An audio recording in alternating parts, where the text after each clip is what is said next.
So now let's talk about building the Keynesian analysis. So Keynesian economics focus on explaining why recessions and depressions occur, and they offer a policy prescription for minimizing their effects. So we already know that because of the business cycle, this is really going to cause a decrease in the real GDP. This could increase the amount of unemployment. So a lot of people are going to be without jobs. And so Keynes really wanted to avoid this or reduce the effects of it. So what he said was two things. Aggregate demand is not always automatically high enough to provide firms with the incentive to hire enough workers to reach full employment. So what he was trying to say here was that aggregate demand is not going to be enough of a driving force to make firms hire more people. Okay, so basically, yeah, you're consuming more things, and firms they need a lot of incentive in order to spend money to hire more people. So that's what he believed. He was like, just because aggregate demand says you're going to produce more, that does not mean firms are going to hire the perfect amount of labor to get the amount of output that you need to get the GDP. It's just not going to happen. So we need to focus on something else. The other thing he pointed out was that the macroeconomy may just only slowly to shifts in the aggregate demand because of sticky wages and prices. So he said that even if you were to buy things, all right, then you still are not going to be able to change the amount of prices or output in the country because they are sticky. So sticky wages is a situation where wages and prices do not fall in response to a decrease in the demand or do not rise in a response to this change in the demand. We should have a change in prices, and this will bring the economy to equilibrium, but the actual prices are not changing. So that's an issue. Because of sticky wages, where they change automatically, they're going to be sticky, meaning it makes it difficult to restore back to full employment and at your potential GDP. Dr. Keynes emphasized one particular reason why wages are sticky, and this was called the coordination agreement. So the coordination agreement works like this. Downward wage and price flexibility requires perfect information about the level of lower compensation acceptable to other laborers and market participants. Basically what's happening here is that, let's say that you were to have a decrease in the output that your firm is making. So if we decrease the amount of output, we don't need you anymore, we demand less labor, this changes the wage that we're paying you. That's the theory. However, if we were to look at it from like an overnight perspective, the firm's not going to just change your wage overnight. They're going to keep you at whatever wage you are, and then the equilibrium might be down here because of the change in demand, but you're still going to be paid this wage. Okay? So that's where the sticky wages comes in, is that we are going to let people go. The demand is going to decrease. So we decrease the demand, which should decrease wage, but that doesn't happen overnight. So you're still going to have this higher wage for the time being. That's the coordination agreement, is that, hey, I know we're going to have to let people go. We're going to keep your wage here. This also works the other way too. Okay, if we had an increase in output, which increased demand for labor, which means that the firms are wanting more labor, they need to demand more, so they need to hire more, meaning they are going to pay a higher wage for those workers. But they're not going to just change your wage overnight either. So it might be a while before your wage finally changes as well. So this works both ways. Basically, you are agreeing to be at this wage, whether it be lower or higher than where it should be. You're agreeing to be at this wage until it eventually works to equilibrium. So when a firm considers changing prices, it must consider the change in costs. So if we have to look at a change in wage, we have to look at a change for wage for everything. Changing prices uses company resources. So basically, when you change wages, you have to change it for everybody. When you change prices, this means you have to change a lot of different things associated with those prices. Maybe you have to change the menu costs. Maybe you have to change the analysis on how much profit you're making. There are a lot of resources dedicated to these changes in prices. Frequent price changes may leave consumers confused or angry. Basically, how this works is that because there was a change in demand and prices go down, it's like, okay, well, prices go down, let's change our prices. But then when demand starts increasing, then you change your prices again, and then now prices are higher. So your consumers are like, well, what are happening to prices, higher or lower? And so this really causes confusion. So that's another reason why prices are sticky, is that we're trying to make it easier for consumers as well. And the menu cost, which I mentioned, is basically where if a firm changes prices, they have to buy new menus, and basically that costs money. And so what a lot of firms do is they don't change their prices for the time being, because if they change their prices, they have to change their menus, and then prices change again, so they have to pay menus again. So they go back and forth of just constantly buying menus. So with inflation, most times we have this thing called a menu cost, where businesses actually are like, you know what, I don't want to spend the money on menus. I'm just going to hold off on my prices until I need to change them. All right, so here's an example of sticky wages. Okay, so if we were looking at the labor market, all right, and there was a decrease in the demand for labor, we should have wages decrease. Okay, but again, it's not going to happen overnight. So we're going to have this excess supply. We're going to fire a lot of people, but we're going to keep your wage the same. And because this is happening, we're going to have an excess supply. And so we have an excess supply of unemployment. This is going to cause a lot of issues until the equilibrium goes down to where the unemployment goes down. But it's going to take a long time to get there. So that's what the issue with sticky wages is that because the wages don't change automatically, we're not going to adjust to the equilibrium as fast as we want it to. So this chart is looking at the changes in the jobs lost and gained in a recession and during a recovery. So a recovery is just basically after the recession, so the expansion period. So this was the amount of jobs lost during the recession. So we had a lot of mid-wage occupations lost during here. And what was interesting is that we actually gained a lot more lower wage occupations. So basically, my analysis here would be, well, people were really, really desperate to get a job after the recession. So they were like, let's take anything. Let's just take a lower wage. That way we can make some money. So we had a lot more of these jobs gained during the recovery, kind of for that reason. So let's talk about the Keynesian perspective on recessions. A recession begins when aggregate demand declines from AD0 to AD1. Okay, so because aggregate demand goes down, this is causing a recessionary gap here. The recession persists because of the assumption that prices are fixed, which makes the SRAS flat below potential GDP. So because prices are sticky, they don't change, meaning that your output's going to go down. Prices should go down, but because they're sticky, they don't. So prices stay the same. So that's why Keynesian believed that the short-run average supply curve is a horizontal line, is because you could change the output, and this doesn't change prices. Now, when he looked at this, he was like, okay, what can we do?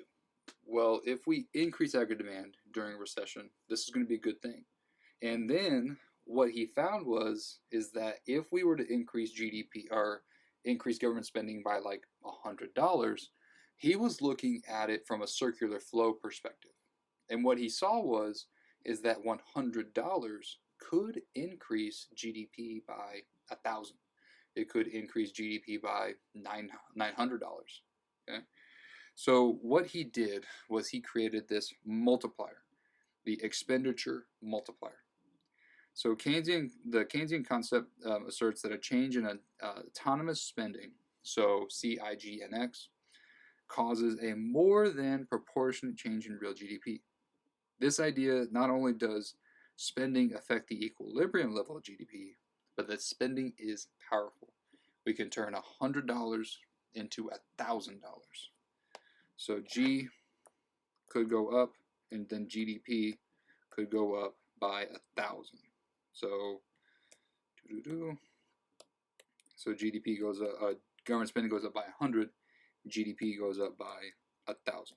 That's what the spending multiplier effect is talking about. The reason for the expenditure multiplier, why it works, is that one person's spending becomes another person's income. Okay? And then this cumulative impact on GDP is larger than the initial increase in spending. So basically the multiplier effect works like this, where let's say we had an increase in government spending. So if we were looking at the circular flow, which is the product market,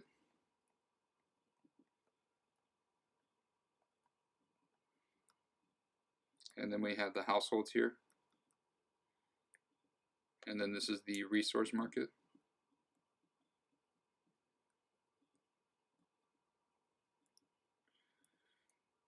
Okay, and then this is the firms, and then they buy resources. So this is the circular flow.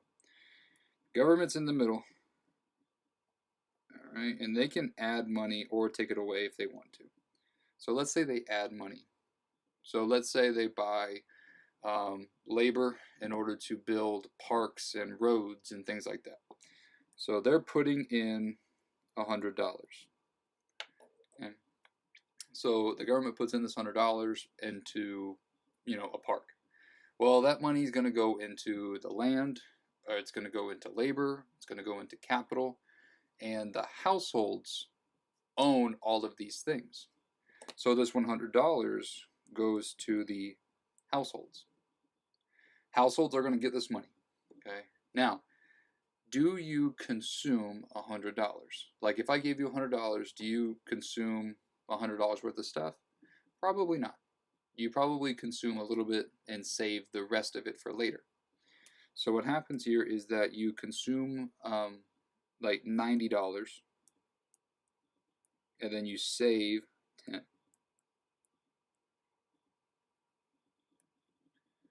Okay. Now this $90 goes into the product market, such as the grocery store. The firms collect this $90 as revenue. They pay out land, labor, capital, entrepreneurship to the households. Okay, so your $90 that you used for the product market, the firm is going to collect that $90 and then pay the resource market for these. Okay, and who is on the other side of the resource market? The households. So the households are going to collect this $90. Okay. So what happened here was the government put in $100 into the circular flow by buying labor. Okay, you get this money for labor. You are the households, so you got $100.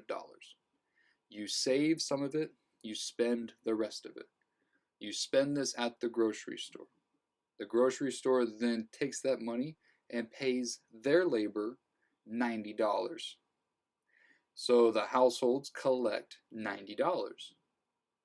What do the households do next? They consume and save. So they're going to save, let's say, $9. So that means they're spending $81.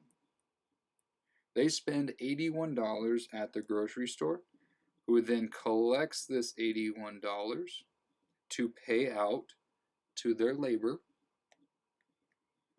and then the labor is getting an income of $81.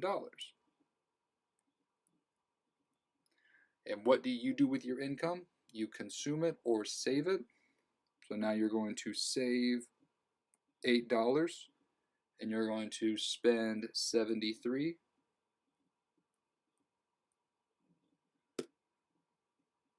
And that goes around and around and around. So what are you doing? You are having government spending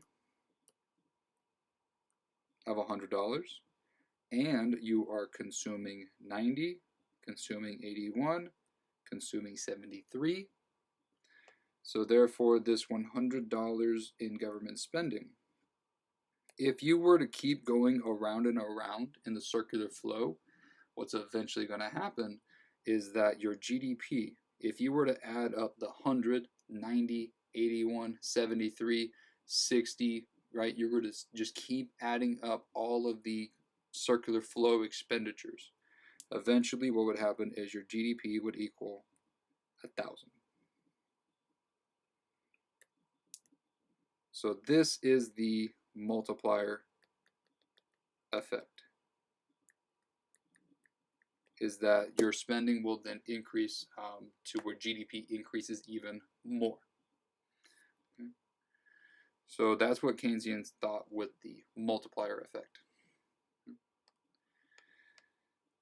So if you're interested in like how much the GDP could change, what happens here is that you have two options, right? You can either consume or save. So if I told you that you consume 90% of your income, then that means you save 10%. So we have a number here, which is the multiplier, which is 1 divided by how much you're saving. So we call this the MPS, which is your marginal propensity to save. Basically what this is how much you are saving. So if I gave you 100% of your income and then you consume some of it, so your marginal propensity to consume, that would mean the rest of it you save. So if I gave you $100 and you consume 90% of it, 0.9, that would have to mean that you save 10. If I gave you an MPC of 0.8, that means that MPS is 0. Well, if I have 100% and I consume 80%, that means I have 20% left over. So when we have the multiplier, which is 1 divided by MPS, this tells me how much my multiplier is. So basically, if I had an MPS of 0.1, this turns into 10. 1 divided by 0.1 is 10. So that would mean this is how much my multiplier is. So therefore, $100 of spending times the multiplier, 10, gives me 1,000. So basically the change in GDP is equal to the change in spending times the multiplier. So that's how much the multiplier is going to change your GDP. Okay. So that is it for the multiplier effect. In the next one, we'll talk about the Phillips curve. See you there.